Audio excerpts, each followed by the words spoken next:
but Lauren's job outweighed her desire to... Oh my lord. Oh my darling. Oh my darling.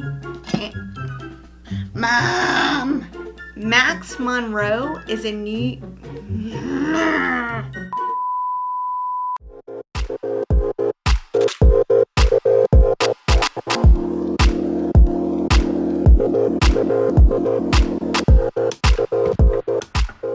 Hey guys, welcome to my channel, and if you're new here, my name is Erica and I am passionate about books and makeup. So on this channel I like to do book reviews while I'm doing my makeup. I like to tell you about awesome books that I've read and recommend the best ones to you guys. And I just got done, well, it's been about a week. I was supposed to make this video last week, but life got a little hectic last week, so I didn't get an opportunity to make the video. So I'm making it today. I want to share this new book that I read, and it was a really good book. This book in particular is a romance novel. It's a contemporary romance novel, and it's called Hot Stuff by Max Monroe. And this book was hot stuff. It is about a single dad, and he's a firefighter. So it was pretty hot. So today I'm just gonna give you some background information about the characters and give you a little inside information on what this book is about and what you can expect if you decide to read it, which I highly recommend that you do. I also am going to do an eyeshadow look with a brand new palette that I just got, and it just came out. It's from Morphe, and I typically don't like Morphe eyeshadows. I have thought that their eyeshadows used to be really good, and then they got kind of lackluster. But this eyeshadow palette, the color story, I died. It's so pretty, and I could not pass it up. So when it came out, I bought it, and usually I try to buy makeup on sale. This one, I didn't even care. I just bought it. It was not on sale, but Morphe is pretty inexpensive. So the palette I'm talking about is the Morphe Sweet Oasis palette. I have swatched some of the colors, but you can see the color story is just beautiful. I think there's so much versatility. You can do so many looks with it. That is what I'm going to use today. And I think I'm going to use some new lashes that I got on sale from Kiss. So I'll be trying either one of these lashes today. I'm gonna go ahead and get started, and let's talk about a romance novel.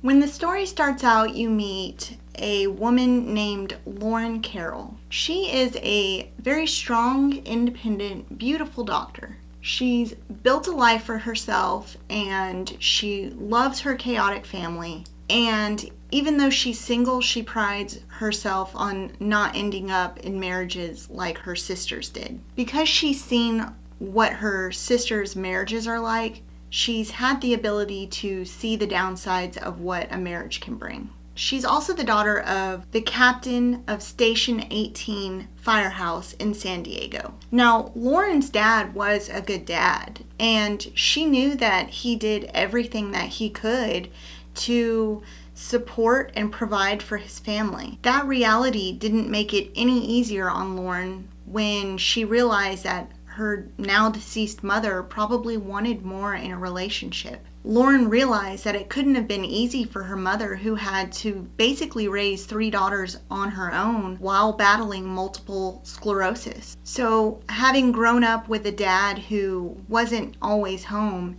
and seeing the husbands that her sisters had chosen, she vowed to herself never to commit to a man that couldn't commit to his family, especially when he does have the opportunity to be home in times that her father never could. Her sisters' husbands had no excuse. They were just deadbeats. She sees how exhausted her sisters are. They work full-time jobs trying to support their family, and they're trying to raise children basically on their own, because even when the husbands are home, they don't really help. Lauren Carroll knew that her single life as a successful doctor provided more security than a man ever could.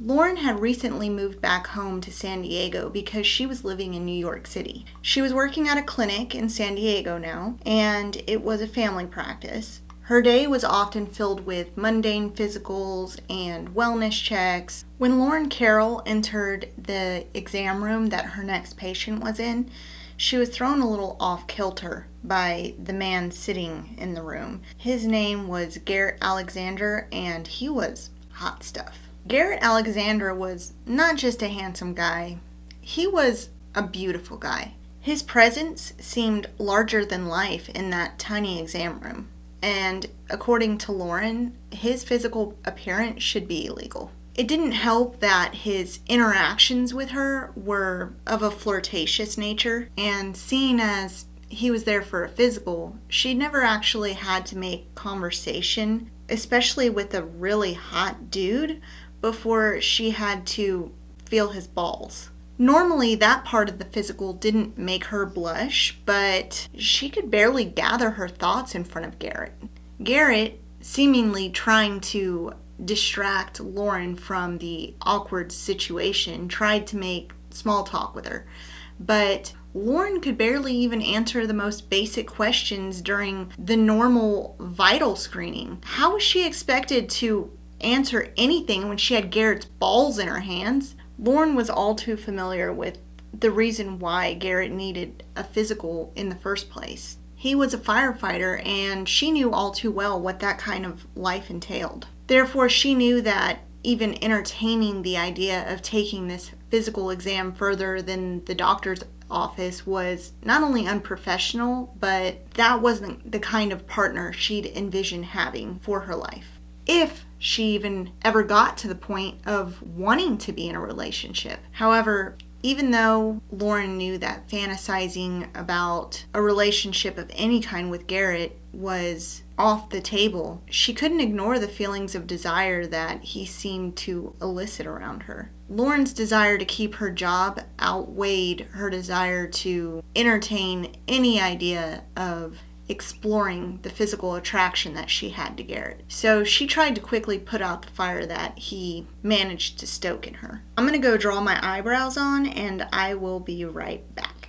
Because this story is written from the point of view of both characters, we learn very quickly that Garrett has not only been newly divorced, but he's only been divorced for about a year. During the time of his marriage, he had 2 kids with his previous wife, 1 boy and 1 girl, and they were actually twins who were both 12 years old. His little boy was named Hayden, and his little girl was named Sarah. He adored his children. He loved spending time with them. He devoted as much time as he possibly could when he was with them, but his job made it very difficult for him to be able to be consistently available in their lives. And unfortunately, because of the nature of his job and the fact that it kept him away from his kids quite often, his ex-wife didn't make his life very easy for him either. Seeing as how his ex-wife,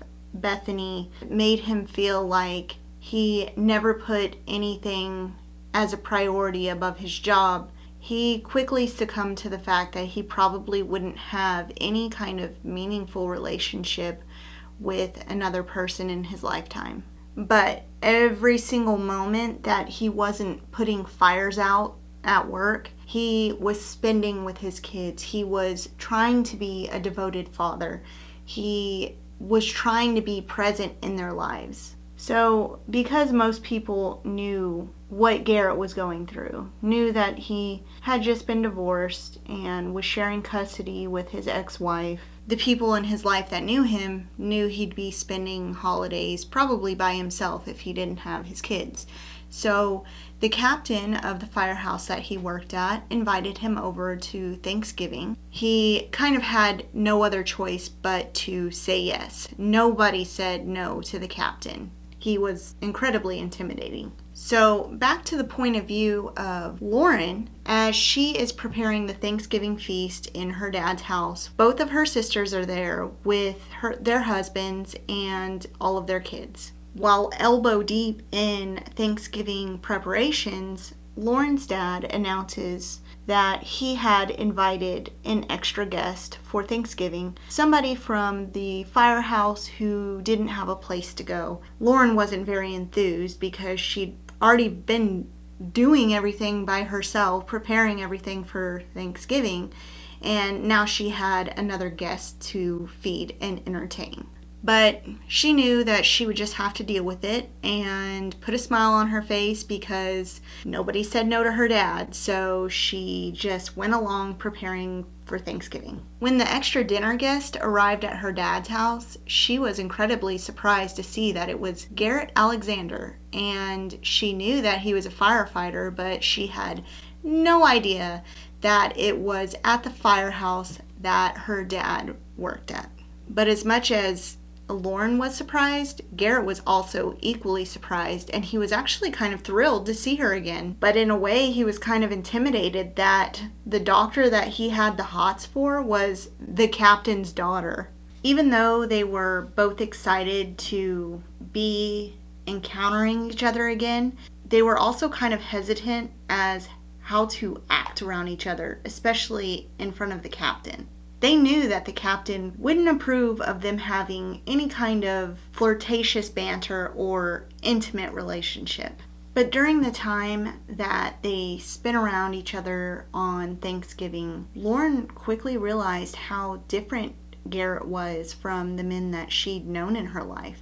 Garrett seemed to be nice, he was full of humor, and he seemed eager to help her with the dishes when all of the other men in the house had resigned to the couch after dinner to watch the football game and drink beer all day, after she'd been the one to prepare the food all day. So when Garrett and Lauren's dad got called out to a fire, her time with Garrett quickly ended while they were doing dishes and making small talk. Lauren was left feeling kind of disappointed that her time with Garrett was being cut short. But Garrett thanked Lauren for the dinner, and he left her with an insanely strong impression of him.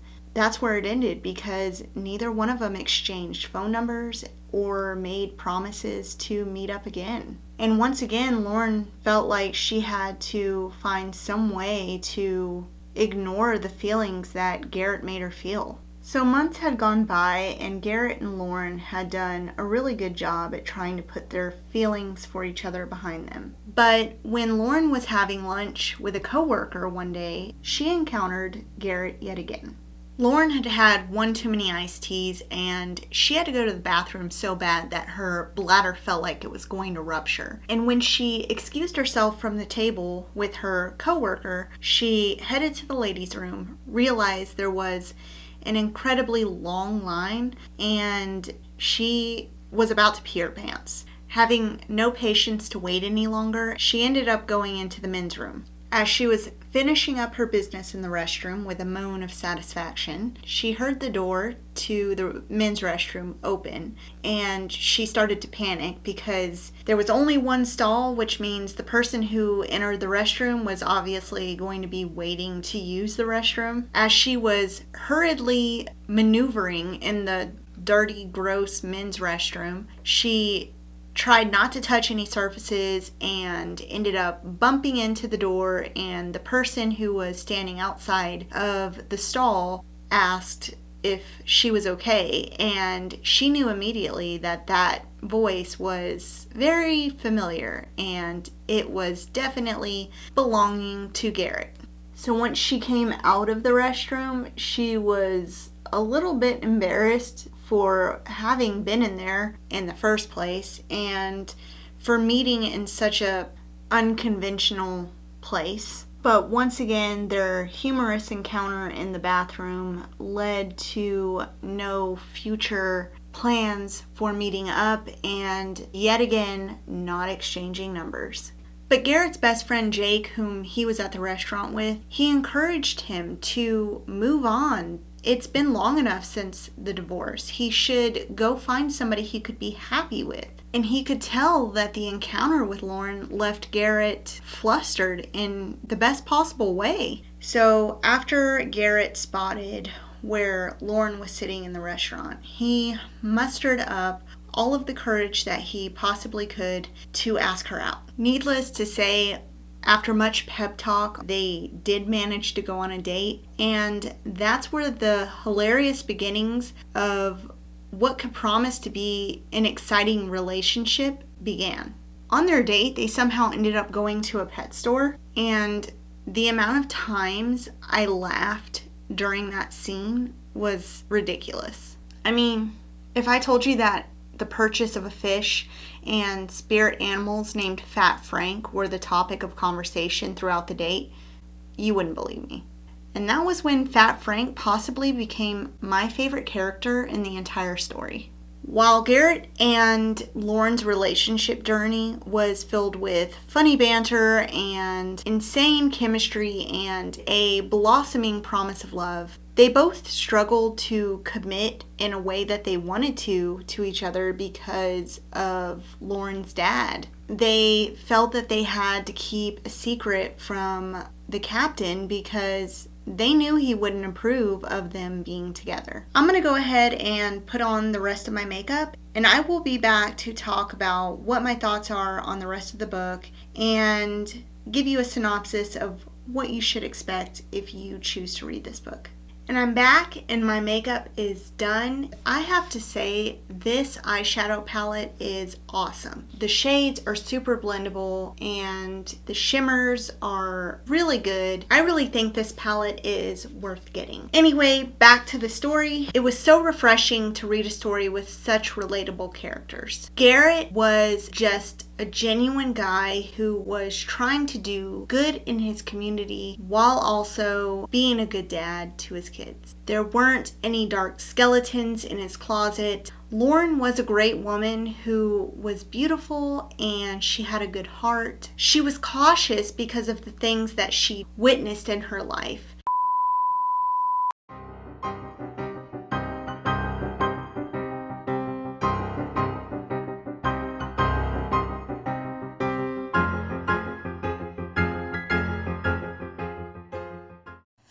You, Glen Coco. You go, Glen Coco.